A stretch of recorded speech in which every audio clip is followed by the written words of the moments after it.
नमस्कार दोस्तों, स्वागत है आप सभी का अल्टीमेट क्लासेस में।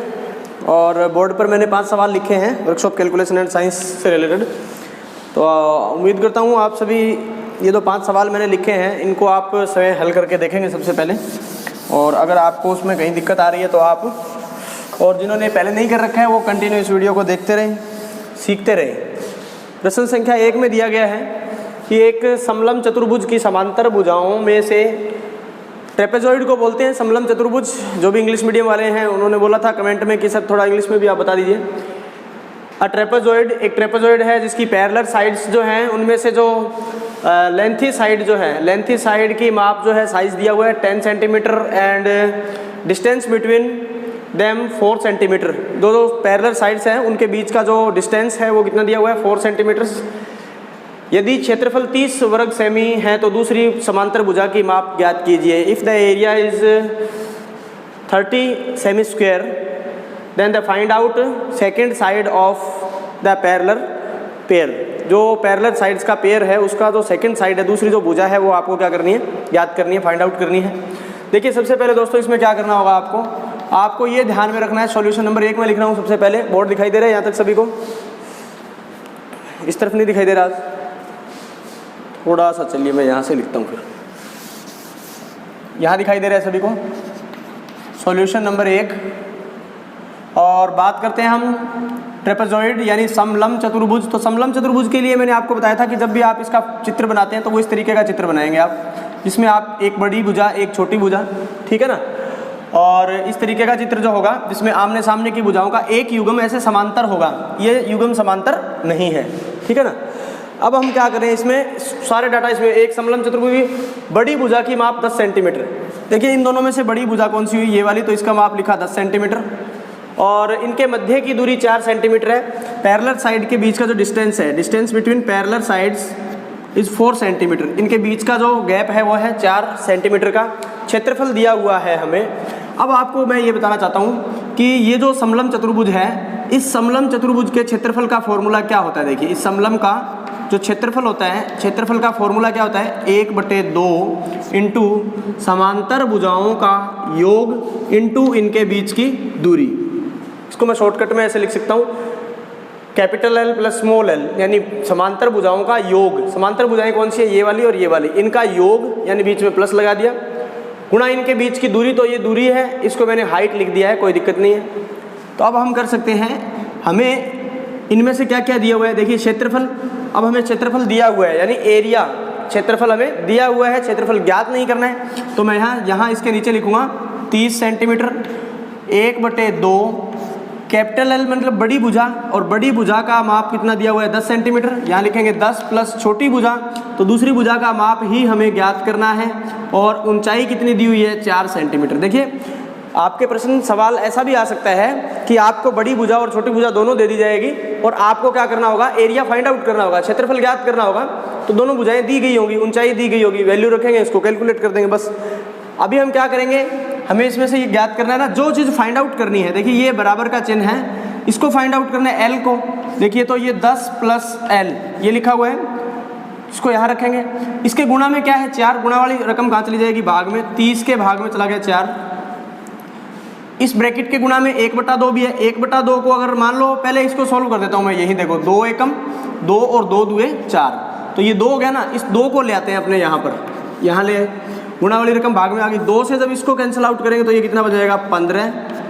इधर पड़ा है अपने पास 10 प्लस L, जिसका मान ज्ञात करना है, L निकालना है, L को इधर रखिए, 15 इधर पहले से पड़ा है। इसे अगर इस तरफ लेकर के आएंगे, पक्षांतरण करेंगे तो -10 हो जाएगा। ये हमारे पास दूसरी भुजा का मान 15 - 10 कितना रह जाएगा 5 सेंटीमीटर। जो छोटी भुजा है उसका माप आ गया दोस्तों कितना 5 सेंटीमीटर। अब आपसे इसका जो पूछा गया था वो आपने इसको फाइंड आउट कर लिया है। देखिए एक समलंब चतुर्भुज, और समलंब चतुर्भुज को क्या बोलते हैं, ट्रेपेजॉइड बोलते हैं। और ट्रेपेजॉइड का हमें एरिया दिया हुआ था, एरिया फाइंड आउट नहीं करना है, इसलिए एरिया ऑफ ट्रेपेजॉइड 1/2, ठीक है, capital L plus small l और इंटू हाइट लिखेंगे इसको, ठीक है। इसका फॉर्मूला क्या होता है, 1/2 गुणा समांतर भुजाओं का योग गुणा उनके बीच की दूरी। इसमें वैल्यू पुट करेंगे और हमें छोटी भुजा का मान मिल जाएगा। प्रश्न संख्या 2 देखिए किस तरीके से है। कि एक आयत की लंबाई चौड़ाई से 30 सेंटीमीटर अधिक है। आयत की लंबाई क्या कहता है कि एक आयत की लंबाई, मतलब हमें लंबाई दे दी है उसने, क्या बोला है कि लंबाई जो है वो क्या है, चौड़ाई से 30 अधिक है। उसकी लैंग्वेज यही तो है कि लंबाई जो है वो चौड़ाई से 30 अधिक है। ठीक है, माना चौड़ाई x है हमारे पास। ठीक है, चौड़ाई दे रखी है क्या कहीं, इस सवाल में कहीं पे भी हमें चौड़ाई का मान नहीं दिया हुआ, सिर्फ लंबाई के लिए बोला गया स्टेटमेंट कि लंबाई जो है चौड़ाई से 30 अधिक है। जब इस तरीके के सवाल हो, स्टेटमेंट दी गई हो जिसमें स्पष्टतः पता नहीं चलता कि लंबाई कितनी है चौड़ाई कितनी है। अब ये 30 जो है ये ना तो लंबाई है और ना ही चौड़ाई है, बस सिर्फ लंबाई और चौड़ाई के बीच में ये जो रिलेशन है ना, ये रिलेशन बन रहा है आपका। ठीक है, तो अब हम बात करें कि इस तरीके के सवाल कैसे किए जाते हैं। तो देखिए उसने कहा कि एक आयत की लंबाई, यहाँ एक बात खत्म हुई, यहाँ कोमा लगा हुआ है, प्रश्न को पढ़ते समय आप गलती नहीं करें। आयत की लंबाई चौड़ाई से 30 अधिक है। अगर हम चौड़ाई में अगर क्या कर दे 30 जोड़ दे, ये चौड़ाई है ना, चौड़ाई से क्या कर दे 30 अधिक कर दे, तो वो क्या बन जाएगी, लंबाई बन जाएगी। माना चौड़ाई x, तो लंबाई कितनी हो जाएगी x प्लस 30, बस। तो ये हमारे पास चौड़ाई हो गई और ये हमारे पास क्या हो गई, लंबाई हो गई। अब उसने कहा है कि यदि इसका क्षेत्रफल 2800 सेमी स्क्वायर है। ठीक है, आप सभी जानते हैं कि आयत का जो क्षेत्रफल होता है, किसका क्षेत्रफल, आयत का जो क्षेत्रफल होता है, दिखाई दे रहा है सभी को, आयत का क्षेत्रफल क्या होता है, आयत का क्षेत्रफल हमें यहाँ दिया हुआ है कितना, 2800 सेमी स्क्वायर। आप जानते हैं कि आयत का क्षेत्रफल होता है लंबाई गुणा चौड़ाई। ठीक है, बहुत आसान क्वेश्चन है, 2800 सेमी स्क्वायर। आसान क्वेश्चन ये वाला, इतना सा क्षेत्रफल निकालना, लंबाई चौड़ाई दी हुई हो तो ये भी आसान ही है जब आप सीख जाओगे तो। अब हमारे पास लंबाई कितनी है, लंबाई है x प्लस 30, लंबाई का मान रखेंगे x प्लस 30 इंटू चौड़ाई, और चौड़ाई कितनी है x बराबर क्या चल रहा है 2800। कैलकुलेट करें इसको, जब दो ब्रैकेट का आपस में गुणा करेंगे तो देखिए इसका पहले इसके साथ भी होगा तो ये बन जाएगा एक्स स्क्वायर, x का 30 से करेंगे 30x, और ये बराबर के इस तरफ है, इस तरफ लेकर के आता हूँ अगर मैं इसको, तो ये बन जाएगा 2800 और बराबर के इस तरफ क्या बचा 0। दोस्तों ये एक द्विघात समीकरण का रूप बन चुका है आपके सामने। बीजगणित हमने की थी, उसमें आपने पढ़ा था द्विघात समीकरण।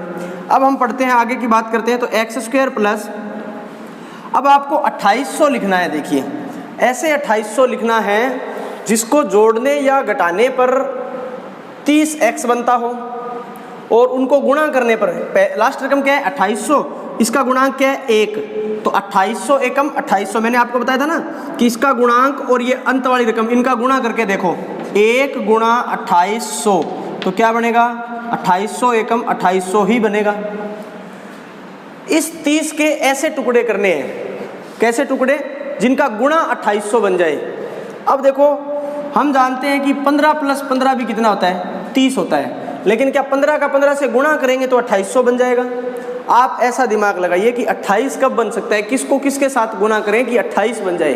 तो आपको पता है 14 दुए कितना हो जाएगा 28 हो जाएगा, लेकिन 14 इंटू 2, 14 दुए 28 है ना, यानी 14 को 200 से कर लो, ठीक है, तो 2800 बन सकता है। क्या 14 और 2 को जोड़ा या घटाया जाए, 14 और 2 कितने हो जाएंगे 16, घटा के देखेंगे तो कितने हो जाएंगे 12, लेकिन हमें कितने चाहिए 30 चाहिए। इस तरीके से भी 2800 नहीं करना है कि हम जैसे मर्जी तुक्का लगा दें कि हाँ जी ये करना ही करना है। अब हमें जोड़ने या घटाने पर 30 और गुणा करने पर मिलना चाहिए 2800। तो कैसे लिखेंगे देखो इसको, अगर मैं इसको लिखूं 70 माइनस 30, 70 माइनस 40 लिखूं अगर मैं इसको, देखिए 70 में से 40 माइनस करोगे तो कितना रहेगा अपने पास 30, और 70 को 40 से मल्टीप्लाई करोगे 7 चौके 28, 2 0 है तो 2800 बन जाएगा। तो ये जो जोड़ा है ये आपको इक्वेशन पढ़ते ही दिमाग में आ जाएगा कि 2800 7 चौके 28 मतलब 70 और 30 का 70 और 40 का बन जाएगा। तो यहाँ पर मैं लिख रहा हूँ दोस्तों, देखो ये हो गया हमारे पास कितना, जिस तरीके से पहले बीजगणित में बताया था वैसे ही बता रहा हूँ मैं आपको। x लिखेंगे, ब्रैकेट लिखेंगे -2800 बराबर 0। अब इसमें हमने लिखना है जो हमने टुकड़ा किया है मध्य पद का 70 - 40, 70 - 40 30, ये बीच वाला पद है ना, इसके टुकड़े कर दिए। आ जाइए x² प्लस इसको इसके साथ करेंगे कितना हो जाएगा 70x, इसका इसके साथ करेंगे प्लस माइनस माइनस कितना हो जाएगा 40x और -2800 बराबर 0। अब हम क्या करेंगे, इसको सरल करेंगे, दो दो के बना दिए, जोड़े मैंने यहाँ से, इनमें से कॉमन क्या निकल के आ रहा है, x कॉमन निकल रहा है, तो बचेगा क्या x प्लस 70 बचेगा। x² में x का भाग करोगे ना तो x बचेगा, 70x में x का भाग करोगे 70 बचेगा, माइनस कॉमन लिया, प्लस हमने यहाँ पर 40 कॉमन लिया, क्योंकि 40 के पाड़े में भी 40 आ जाएगा और 40 के पाड़े से 2800 में भी भाग पूरा पूरा चला जाएगा। 40 से 40 कैंसिल हो गया और हमारे पास बचेगा x माइनस माइनस प्लस 2800 में 40 का भाग दो, 0 से 0 कैंसिल हो जाएगी और ये हमारे पास बचेगा 70। मैंने आपको बताया भी था कि ये दोनों ब्रैकेट जो होते हैं वो सेम होते हैं। अब जो आपने कॉमन लिए थे, जैसे आपने एक कॉमन लिया x यहाँ पर था, यहाँ पर -40 था, इन दोनों को इकट्ठा लिख दीजिए, x माइनस 40 बराबर 0 या फिर x प्लस 70 बराबर 0, यानी इन दोनों में से कोई एक ब्रैकेट उठाना है और इसको दोनों को संयोजित करके लिखना है। मैं एक बार एक ये जो कॉमन लिया था उन्हीं को लेकर के चल रहा हूँ। तो x माइनस 40 बराबर 0, x बराबर माइनस का 40 इधर लेकर के जाएंगे, पक्षांतरण करेंगे तो क्या हो जाएगा प्लस का 40 हो जाएगा। x का मान आ गया दोस्तों कितना 40 आ गया। x का मान अगर 40 है, हमने x किसको माना था, माना चौड़ाई को x माना था, किसको माना था चौड़ाई को, इसका मतलब इस आयत की चौड़ाई 40 है। अगर चौड़ाई 40 है तो लंबाई कितनी हो जाएगी, लंबाई चौड़ाई से 30 अधिक है, तो चौड़ाई कितनी आई हमारी, ये देखो चौड़ाई को x माना, x का मान कितना आ गया 40, इस चौड़ाई में यानी चौड़ाई का मान 40 है, 40 से 30 अधिक, 40 से 30 अधिक करोगे कितनी हो जाएगी 70। इसका मतलब क्या हुआ कि इस आयत की लंबाई कितनी हो गई 70 हो गई।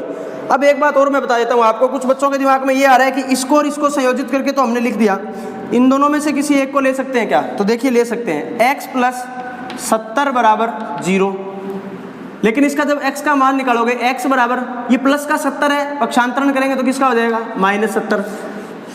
ये x के लिए तो रिजल्ट सही है, द्विघात समीकरण के लिए ये x का एक परिणाम है, लेकिन हम इसे आयत पर अप्लाई नहीं कर सकते। भुजा है ना, तो भुजा ऋणात्मक नहीं हो सकती, शून्य नहीं हो सकती। भुजा क्या होगी, 1 सेंटीमीटर की भुजा, 2 सेंटीमीटर की भुजा, 3 सेंटीमीटर की भुजा, 10 सेंटीमीटर की भुजा, ऐसे ही होगा ना। ऐसे नहीं कह सकते कि -10 सेंटीमीटर की हम एक भुजा खींचेंगे, नहीं बोल सकते इस तरीके से। तो ये चीज़ आपको ध्यान रखनी है। तो हम x का ये वाला मान नहीं लेंगे, ठीक है, हम मान लेंगे ये x का ये वाला मान। अब उसने पूछा क्या था, तो इसका परिमाप क्या होगा। अब आप सभी जानते हैं कि ये अगर आयत है हमारे पास और इसकी चौड़ाई हमने फाइंड आउट कर ली 70 और 40 और 40 में 30 अधिक किए 70 बन गए। अब इसका परिमाप निकालना है तो आप सूत्र लगा के भी निकाल सकते हैं, 2 ब्रैकेट लंबाई प्लस चौड़ाई, या फिर इस तरीके से देख लो सीधा ही डायरेक्ट यहाँ से, तो ये चारों को जोड़ दो, कितना हो जाएगा 7 दूनी 14, 14 और 4 18 और 4 22, कितना हो जाएगा 220 सेमी। इसका परिमाप क्या होता है, एक पूरा राउंड, ये सभी भुजाओं का योग, ये परिमाप होता है, ठीक है। तो इस तरीके से हम निकाल सकते हैं, 7 और 7 14 और 4 18 और 4 22, यानी 220 सेंटीमीटर का आयत है, आयत का परिमाप है। क्लियर है बच्चों, ये अच्छे से समझ में आ गया होगा सभी को। अब हम बात करते हैं आगे की, और आगे जो हमें प्रश्न दिया गया है ये द्विघात समीकरण थी, इसको आप एक बार फिर से सिंप्लीफाई करके देखना, हल करके देखना, कोई दिक्कत आ रही हो तो आप मुझे बताएं, कमेंट बॉक्स में लिखेंगे, कोई दिक्कत नहीं है। आ जाइए आगे वाला सवाल क्या दिया हुआ है, नेक्स्ट जो सवाल दिया हुआ है वो इस तरीके से है। कहते हैं कि एक आयताकार क्षेत्र की लंबाई चौड़ाई क्रमशः 25 मीटर और 15 मीटर है, यदि इसके बीचों बीच 5 मीटर चौड़ा रास्ता लंबाई व चौड़ाई के अनुदिश, तो शेष क्षेत्र का क्षेत्रफल ज्ञात कीजिए। If a rectangle length and width, लंबाई और चौड़ाई दे दी हमें 25 एंड 15, ठीक है ना, इस तरीके का एक आयत मान लीजिए, और इसके बीचों बीच में एक दिखाई दिया सभी को।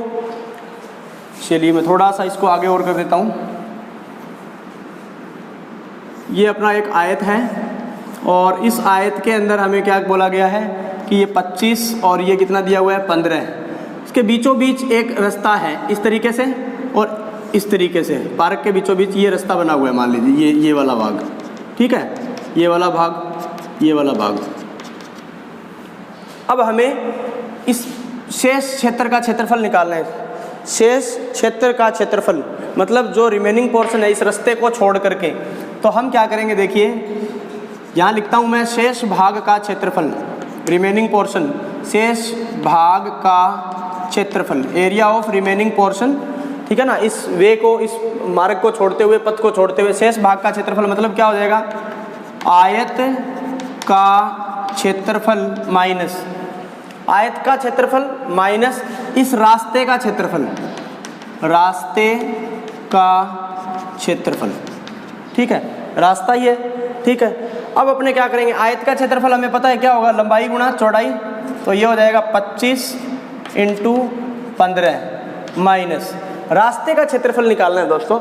रास्ता जो है इसका माप क्या होगा, कहते हैं कि रास्ता जो है 5 मीटर चौड़ा है। कितना मीटर चौड़ा है, 5 मीटर। तो देखिए ये वाली जो भुजा है ना इतनी सी, ये है 5 मीटर की, चौड़ाई 5, लंबाई कितनी हुई इसकी, ये लंबाई हुई। इधर वाले रास्ते की बात कर रहा हूँ मैं, मान लो ये रास्ता ए से बी तक जाता है, लंबाई कितनी है, ए से बी तक की लंबाई कितनी है 25, और इस रास्ते की चौड़ाई कितनी है 5, 25 × 5, 25 पंजे 125, रास्ते की आ गई कि नहीं आ गई 125। अब हम इस रास्ते की निकालें तो इसकी चौड़ाई भी कितनी है 5, लेकिन इस रास्ते की लंबाई कितनी है, इस रास्ते की लंबाई है ये देखो यहाँ दिया हुआ है 15, तो इसका निकालेंगे तो हो जाएगा 15 × 5, तो 5 पंजे 25 और 15 पंजे कितना हो जाएगा 75। तो रास्ता ए से बी और रास्ता पी से क्यू मान लो, दोनों रास्तों का आ गया 125 + 75, दोनों को अगर जोड़ दिया जाए 5 और 5 10 की 0 हासिल 1, 7 2 9 और 1 10 की 0 हासिल 1, 1 और 1 2, 200 मीटर स्क्वायर क्षेत्रफल हुआ दोनों रास्तों का। लेकिन ध्यान दीजिए दोस्तों, जब हम इस रास्ते का क्षेत्रफल निकाल रहे हैं और फिर इस रास्ते का भी क्षेत्रफल निकाल रहे हैं, तो ये जो बीच का एरिया है ना, ये वाला भाग, ये है ना, ये इतना भाग, मान लो ये अपना एक सर्किल है, या अपना ये मान लेते हैं कि अपना ये एक कोई भी एक चौक है मान लो, ये यहाँ ये एरिया इस रास्ते से भी तो आ रहा है, और ये इस रास्ते से चलते हैं तो भी ये बीच में आएगा। तो इसकी कैलकुलेशन हमने 2 बार कर ली, इसलिए इसको एक बार क्या करना होगा, माइनस करना होगा, क्योंकि जब इस रास्ते का क्षेत्रफल निकाला तब भी इसका एरिया आ गया, इस रास्ते का निकाला तब भी इसका एरिया आ गया, जबकि इसका एरिया तो हमें एक बार ही लेना है ना, तो एक बार इसका एरिया माइनस करेंगे। मतलब ये एक आकृति है वर्गाकार, 5 चौड़ा ऐसे है, 5 ऐसे है, 5 पंजे 25, 5 × 5 25 हो गया। अब ये 25 जो है ये माइनस कर देंगे इसमें से, तो कितना बचेगा 175, ठीक है। तो ये रास्ते का क्षेत्रफल आ गया 175, ज्ञात कर लिया हमने। ध्यान देना, रास्ता ए से बी 25 × 5, क्योंकि लंबा 25 है, इस भुजा के बराबर लंबा होगा, और चौड़ा 5 मीटर का है, तो 25 × 5 हो गया ना, 25 लंबा 5 चौड़ा। और इस रास्ते का अगर निकालना है तो 5 चौड़ा और 15 लंबा है, ये 15 मीटर दिया हुआ है इस भुजा के बराबर। दोनों निकाल के ये बीच वाला भाग माइनस कर देंगे, तो हमें रिमेनिंग पोर्शन यानी इसका भाग का क्षेत्रफल मिल जाएगा रास्ते का। तो 175 मीटर स्क्वायर ये हो गया। इसका अगर हम करके देखेंगे 25 × 15, 5 पंजे 25 हासिल 1, 5 दूनी 10 और 5 एकम 5, 5 दूनी 10 15 और 1 16 हासिल 1, 2 एकम 2 और 1 कितना हो गया 3, 365 माइनस 175, 5 में से 5 0, 16 में से 7 9 और 2 में से 1 को अगर माइनस करेंगे तो 1 बचेगा, है ना। 190 मीटर स्क्वायर जो है हमारा क्या हो जाएगा, ये क्षेत्रफल हो जाएगा। इस तरीके से आपको हल करना है ऐसे सवालों को। क्लियर है, ठीक है। अब आ जाते हैं हम नेक्स्ट प्रश्न की ओर। नेक्स्ट जो प्रश्न हमें दिया हुआ है उसमें क्या लिखा हुआ है दोस्तों, लिखा गया है कि इसमें लिखा हुआ है 2√3 सेमी भुजा वाले समषटभुज का क्षेत्रफल क्या होगा। ऊपर वाला भाग मैं इरेज कर रहा हूँ, ठीक है, क्योंकि इन सवालों को हमने कर लिया है, तो जो जगह होगी वो हो सकता है हम काम में ले लें। चलिए, लिखा हुआ है ना समषटभुज, a hexagon of side 2√3 centimetre, find the area. इसका एरिया जो है फाइंड आउट करना है। तो दोस्तों समषटभुज के लिए मैं पहले भी आपको बता चुका हूँ कि ये जो समषटभुज होता है, इस समषटभुज में हम यूँ कह सकते हैं सेंटर पॉइंट ये होगा, ये भुजा यहाँ से, ये भुजा यहाँ से, समषटभुज जो होगा ना इस तरीके से, तो इसमें हम 6 समबाहु त्रिभुज बना सकते हैं। कितने, 6 इक्विलैटरल ट्राइंगल, ठीक है। Equilateral triangle these three sides are equal, है ना। तो ये भुजा, ये और ये तीनों भुजाएं क्या होगी, बराबर। तो ये हमारा एक समबाहु त्रिभुज हुआ। कौन सा हुआ, एक समबाहु, 2 3 4 5 6। मैं यूं कह सकता हूं कि एक समषटभुज जो होता है, समषटभुज, ठीक है ना, रेगुलर हेक्सागन, समषटभुज का क्षेत्रफल निकालना हो तो 6 क्या कर दो, समबाहु त्रिभुज का क्षेत्रफल निकाल लो। बात एक ही है, ठीक है ना, सेम बात है। 6 इक्विलैटरल ट्राइंगल का जो एरिया होता है वो बराबर होगा, इक्वल होगा किसके, एक समषटभुज के, माने एक रेगुलर हेक्सागन के बराबर होगा। हल करें इसको, देखो तो 6 गुना समबाहु का क्या होता है, √3/4 इंटू भुजा स्क्वायर, यही होता है। हल कर दीजिए बस इसको। अब हमें दिया हुआ है 6 इंटू √3/4 भुजा स्क्वायर। अब ये भुजा किसकी है, इसकी भुजा, और इसकी हमें भुजा कितनी दी हुई है यहाँ पर, 2√3। तो यहाँ लिखेंगे 2√3 इंटू 2√3, ठीक है। बस इसको सिंप्लीफाई कर दीजिएगा आप। आगे बात करूँ मैं, थोड़ा सा और देख लीजिए आप। 2 एकम 2, 2 दुए 4, फिर 2 से ये अपना 2 कैंसिल हो जाएगा, और क्या बचेगा हमारे पास, देखिए एक तो ये 6 बच गया, और इनका मल्टीप्लाई करवा दो। √3 को √3 से मल्टीप्लाई करोगे तो √3 को √3 से करोगे तो कितना हो जाएगा, 3 रहेगा ना। और अगर बात करें फिर 3 का, इन दोनों का गुणा करेंगे तो 3 होगा, और उस 3 का गुणा अगर आप √3 से करेंगे तो यहाँ होगा क्या, 3√3। और इसको करना हो 6 दूनी 12, 6 तिये 18√3। तो ये एक सिंप्लीफिकेशन है, सरलीकरण है, ये आप स्वयं कर सकते हैं। मैं आपको बता देता हूँ कि एक समषटभुज का जो क्षेत्रफल होता है वो 6 समबाहु त्रिभुज के क्षेत्रफल के बराबर होता है, ठीक है। और समबाहु का क्षेत्रफल का सूत्र ये हो गया, गुणा कर दिया 6 से, तो किसका क्षेत्रफल बन गया, पूरे समषटभुज का, यानी हेक्सागन का बन गया। वैल्यू पुट कर देंगे, जैसे आपको अच्छा लगे वैसे आप इसको सिंप्लीफाई करो, ठीक है। तो इसका आंसर क्या हो जाएगा, 18√3। चलिए नेक्स्ट प्रश्न की ओर। और नेक्स्ट चलिए दोस्तों, लास्ट सवाल दिया हुआ है कि एक समकोण समद्विबाहु त्रिभुज जिसका हमें माप दिया हुआ है कितना, जिसका कर्ण दिया हुआ है 6√3 सेमी है, क्षेत्रफल क्या होगा। सबसे पहली बात यह है कि एक ऐसा त्रिभुज जो समकोण भी होना चाहिए, समकोण 90 डिग्री का कोण हो गया, और समद्विबाहु, मान लीजिए ये दोनों भुजाएं बराबर हो कर लेते हैं अपने इसकी, क्यों, क्योंकि हमें दूसरी भुजा का मान दिया हुआ है 6√2 लिखना। आपने यहाँ पर थोड़ा सा मैंने लिखते समय गलती कर दिया है, क्षमा चाहूँगा, 6√2। तो ये दिया हुआ है हमें 6√2, ठीक है। 6√3 लेकर के भी कर सकते हैं, कोई दिक्कत नहीं है, लेकिन ये थोड़ा सा मैंने वैल्यू ऐसा उठाया है जिससे कि क्या होगा, इजीली वो सिंप्लीफाई हो जाए, ठीक है। और एग्जाम में भी आपको ऐसा ही दिया जाता है, ये नहीं है कि आपकी जोड़ घटाव गुणा भाग की प्रैक्टिस चेक की जाती है। समकोण भी है ये, समद्विबाहु भी है। ये भुजा इस भुजा के बराबर अगर हम कर देते हैं तो मान लिया ये भुजा x, तो ये भी क्या हो जाएगी, हमारी x हो जाएगी।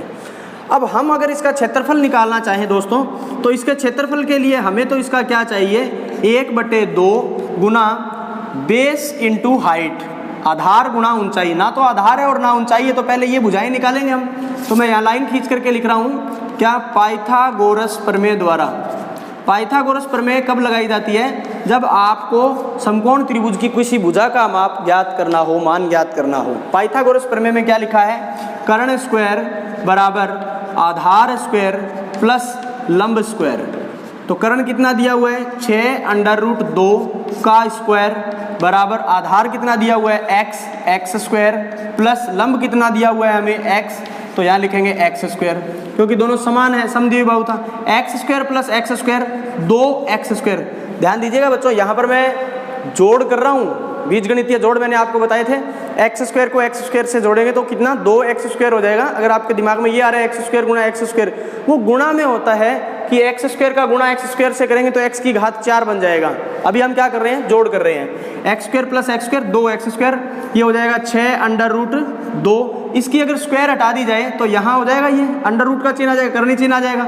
अब ये जो चिन्ह है x स्क्वायर, इस स्क्वायर से इसका कर्णी चिन्ह कैंसिल हो गया, लेकिन क्या 2 से कर्णी चिन्ह हटेगा, ये अंडर रूट हटेगा, नहीं हटेगा। तो ये अंडर रूट 2 पड़ा रहेगा, एक्स की स्क्वायर थी, स्क्वायर से अंडर रूट कैंसिल हो गया, मतलब एक्स के ऊपर अब अंडर रूट नहीं आएगा, चिन्ह नहीं होगा। इस तरफ क्या लिखा हुआ है 6√2, ये गुणा में जो √2 है, एक्स को अपने हाथ की तरफ रखेंगे, 6√2 इस तरफ पड़ा है पहले से, ये गुणा वाला कहाँ आ जाएगा, भाग में लिखा जाएगा, √2 से √2 कैंसिल हो जाएगा। इसका मतलब एक्स का मान कितना हुआ, 6 हुआ। कहने का मतलब ये हुआ कि ये समकोण समद्विबाहु में आधार भी 6 है, ऊंचाई भी 6 है। 1/2 इंटू आधार 6, ऊंचाई भी 6, कैंसिल करेंगे इसको, 2 एकम 2, 2 तिये 6, 6 दूनी 12, 6 तिये 18, सेमी में दिया हुआ है तो सेमी स्क्वायर, मीटर में दिया हुआ है तो मीटर स्क्वायर लगा करके इसका क्षेत्रफल लिखेंगे। क्लियर है सभी को? चलिए इसी क्रम में हम अगर बात करना चाहें तो आगे के जो सवाल हैं, कोई भी जैसे मान लो आपने कमेंट में डाले भी हुए, वो भी मैं नेक्स्ट लेक्चर में या जब मेरे को ऐसे होगा तो मैं उनको आपको हल करवाऊँगा। Have a nice day from my side. आज के लिए इतना ही है दोस्तों।